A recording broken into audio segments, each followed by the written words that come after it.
long-standing issue between the mayor and members of city council. Okay, in particular, and this is the name I hear a lot of, Chris Seelbach. Now, what does the mayor and council member Chris Seelbach, what do they have to argue about? What's their problem? I mean, and this is not new. I mean, this is old. I mean, they've had some back and forths, right, in full display down in council chambers. Woo, that'll knock the boredom off for a little while. And I want to give you some details about that. I want to know what impact that has on local governments. It may not have any impact. You can say, hey, Nate, this is just checks and balances. I'm okay with that. But it goes down. Freeing rights, animals in captivity. That's right. We love it. We love it. That is entertaining for us. I don't understand how an animal lover, who if you really love animals, like if you really love animals, when you go to some of these displays, you've got to be asking yourself, are we helping or hurting the animals? Oh my God. Friday I had a great time, some family time. And it just took me back. You know, for the longest, I had like a very, very good, do have a very good memory.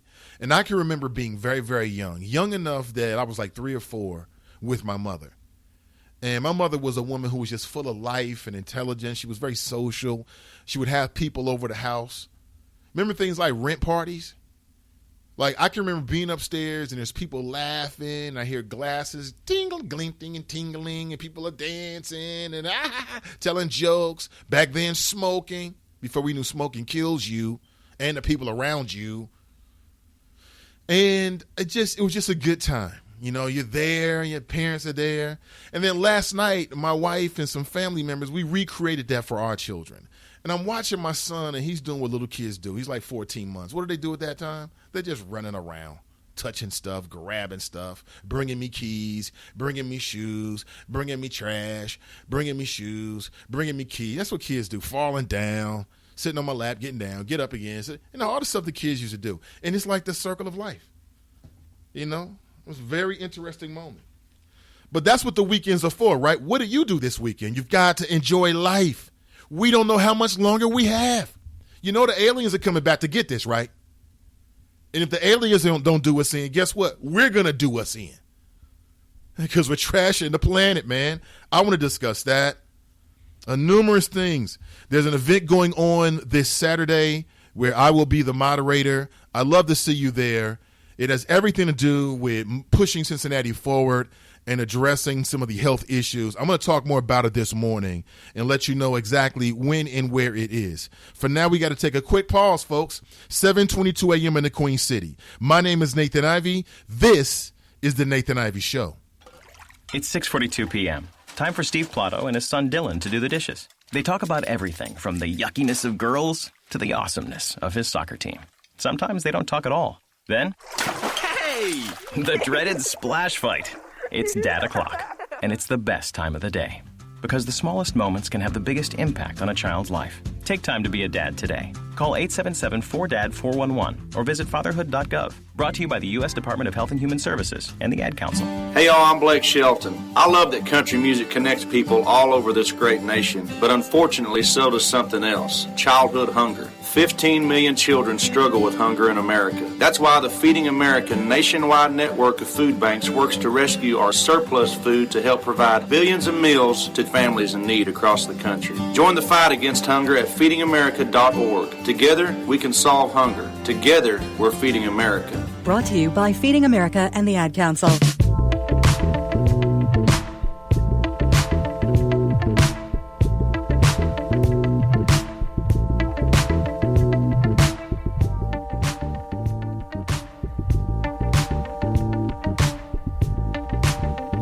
A video surfaced over the weekend from the good folks over at TMZ. And purportedly it shows Adrian Broner engaged in that moment, in that altercation, right? In which someone is accusing him of robbery. I think battery and robbery. And it was just outside of Madison Bowl, it appears to be. It's been some time since I've been over to Madison Bowl. I'm sure they're not happy about it. And on the surface, it appears to back up the story that you got from the alleged victim. And I believe you can hear someone saying, man, give me back my money. Give me back my money. It's deep. I posted this about back on the 14th, 2 days ago. There's numerous comments. If you'd like to share yours, I will read them this morning. Also, I updated a poll on who you believe the top Gilligan of the year to date is. And at this point, George Zimmerman is winning by a landslide. It's not even close. I'll keep it up throughout the rest of the day. I want to start adding another element to the show. I know, because we've got a decision to make about what we're going to name the chat room. And as I said, I want to do it in as much of a democratic way, for real democratic way, as much as possible. So what I'm going to do is, after the show today, I'm going to put it up and leave it up for the rest of the week. And do me a favor, you can actually participate. It's pretty simple. And we'll come up with and I'll let you decide what the name of the chat should be, and we'll roll with it. Now, if it's super whack, we're not going to roll along with it. But I don't anticipate that at all. I do not anticipate that. I like numerous of the ideas that's on the table already. So think about it, then react about it. It'll be on my Facebook page and or my website, nathanivey.com. Immediately following the show. And we'll get to all of those things. The president, I've got a clip of the president. Some people are saying he's taking shots at Donald Trump. Why would the president do such a thing? Why are you worried about Donald Trump? Oh, that's right. He's a Republican nominee. It sounds crazy, doesn't it? Donald Trump, The Apprentice, you're fired. The guy with the crazy hair. Okay, that's the Republican nominee for president? It's laughable. It's absolutely laughable. I've also got a clip of a man who, I guess he followed his baby mama. Is that a sign right there when a man refers to the woman who is the mother of his child as baby mama? Is that disrespectful? Some people think it is. That's not your baby mama. That's the mother of your child. Same thing, right? And apparently he has some feelings that she might have been cheating. So he follows her to the hotel. Oh, man. It took me some time, quite honestly, and I do this because I know a lot of people. You might be at work. You might have kids in the car. I respect that. I do have a clip of this man going in. I mean, he walks in, the woman's in the bedroom.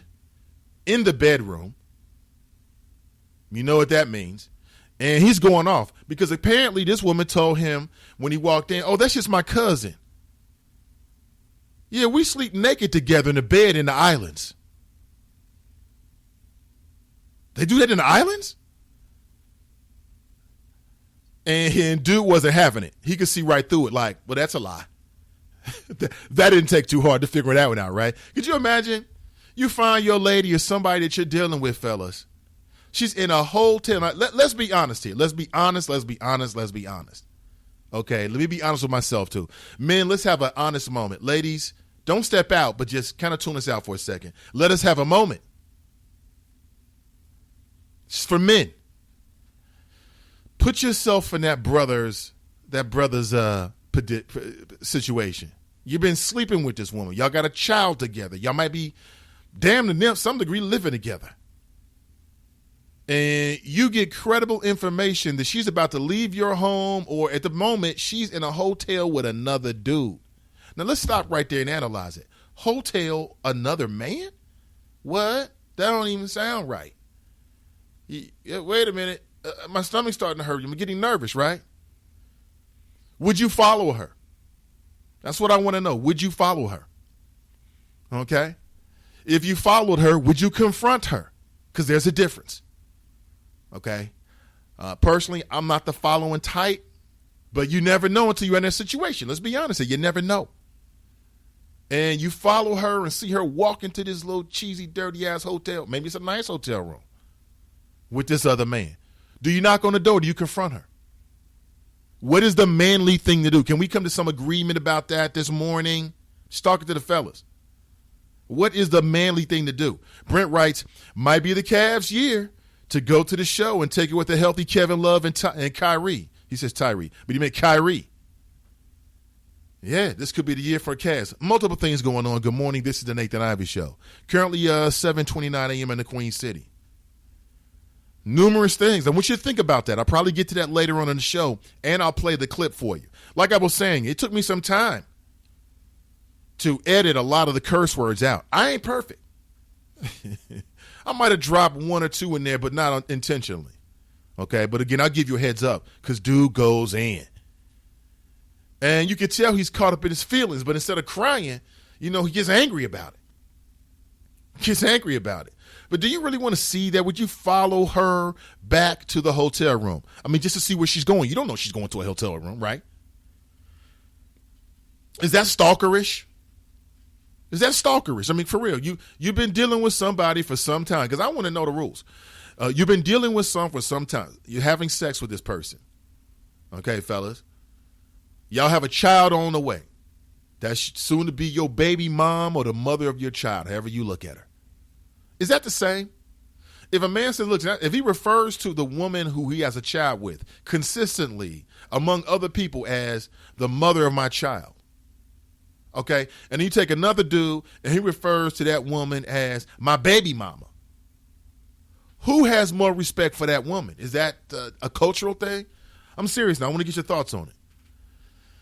Is it stalkerish to follow the woman back to wherever she's going?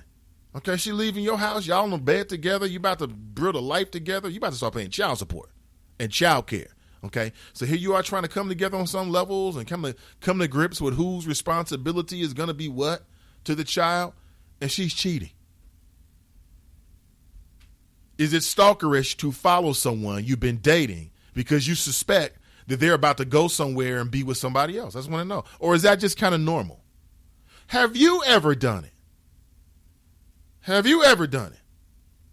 And I will share my own personal stories. Okay. Akeem, good to see you. He writes, the Transformers transgenders are going to do us in, Big Nate. The Transformers transgenders. Transgender people, man, they got it bad, Hakeem. Damn, man. Don't be so damn insensitive. And I don't think that the transgenders, like there's some kind of cult, I don't think they're all connected like that. I don't think that they're, listen, people, this is nothing new. That's number one. This is nothing new. Everybody had an old school bull dagger in the neighborhood, didn't you? I thought we all had that as black folks, as a common shared part of our history. Okay? Everyone has known at least one bull dagger. And that's not a bad term. That's not a pejorative. I mean, that's how people self-identify, at least they used to. Now I guess they say transgender. Okay? This is nothing new. Nothing new. It's just that our society is moving to a place where we're now much more open and accepting. That's it. Okay? Damn it. Every minority wants to be involved in the big tent, okay? Until it's the next person and we don't understand their lifestyle. You ain't committing no crimes. You're not harming children. You're not robbing anybody. And dress how the hell you want to dress. That's how I look at it. Daryl writes, yeah, I seen it too. The camera isn't clear, but you can see you can hear AB's high-pitched voice saying, give me back my money. That video is incriminating. Yeah. Yeah, I share his observation. That's exactly what it looks like. And now people are picking up on what we were talking about at first, and that is, and it was someone in the chat room, I'm not sure who it was, that is, how is somebody who is about billions upset about some thousands? I mean, if you got so much money that you can flush $20 down, he might have flushed $1,000 or $10,000 away. Or maybe when the cameras stop rolling, it's like, hey, dude, get that 20. Who's the guy who went into the toilet and got $20 out because AB told him to? Is that somebody for real? That's a shame. I guess money still spins though, right? Hey. But how are you about billions and then you catch a case about thousands? That doesn't make any damn sense. Deanna writes, across Brent Spence Bridge